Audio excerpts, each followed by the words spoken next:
আমাদের সম্মুখে বক্তব্য নিয়ে আসেন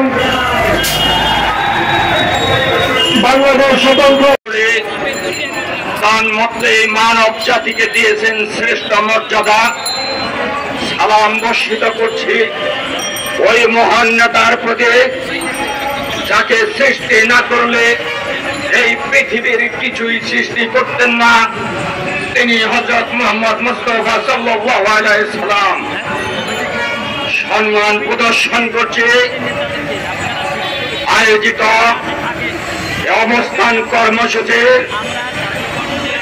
এই আন্দোলন বাস্তবায়ন কমিটির আহ্বায়ক সদস্য সচিব সহ সকল সদস্যদেরকে সম্মান প্রদর্শন করছে শিক্ষক পরিষদের মহাসচিব এবং ঐক্য জোটের মহাসচিব আমার বড় ভাই শ্রদ্ধেয় সভাপতি কাজী মুখলেসুর রহমান উপস্থিত আছেন।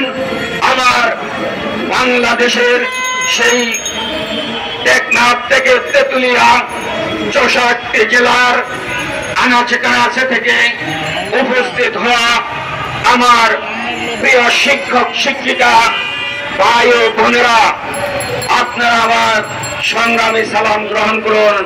আসসালামু আলাইকুম ওয়া রাহমাতুল্লাহি ওয়া বারাকাতুহু। প্রিয় ভাইরা, শুভ সকাল। একটু জানতে চাই, যারা গতকালকে মাঠে ছিলেন, সন্ধ্যা দুপুরের পর থেকে রাত পর্যন্ত পর্যায়ক্রমে যারা গিয়েছেন, হোটেলে আত্মীয় স্বজনের বাসায় ছিলেন, তারা মনে হয় একটু কষ্ট পেয়েছেন। ভালো মন্দ শেয়ার করেছে, আমরা এখানে মাঠে ছিলাম, আমাদের কাছে আনন্দ লেগেছে। আর এজন্যই বলেছি, আপনারা যারা ছিলেন না তারা আনন্দের ভাগ পান নাই, ঠিক কিনা? আমি জানতে চাই, আজকে সন্ধ্যা পর্যন্ত যদি মাননীয় প্রধান উপদেষ্টার পক্ষ থেকে আপনাদের কোন সুবার্তা, আপনাদের কোন সুখবর এখানে ঘোষণা না হয়, তাহলে আমরা আজও রাত্রে থাকবো, ঠিক কিনা? তো এই ময়দানে কষ্ট করতে আছেন, কষ্ট করার মন আছে কাদের?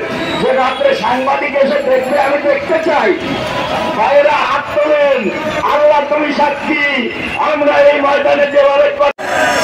ভাইয়েরা আমার, আলোচনার ঝড় উঠেছে। কে নিবে এই দায়িত্ব? কার কাঁধে নিবে?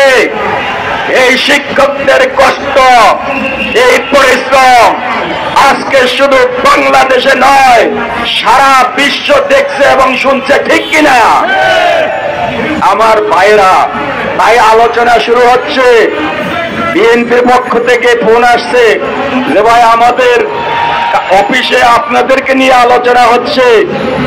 আমাদের মহাসচিব মির্জা ফখরুল ইসলাম আলমগীর সাহেব সিদ্ধান্ত দিয়েছেন, যেহেতু ধর্মীয় বিষয়, কেন্দ্রীয় ধর্ম বিষয়ক সম্পাদক আমাদের মাঝে আসবে ইনশাআল্লাহ।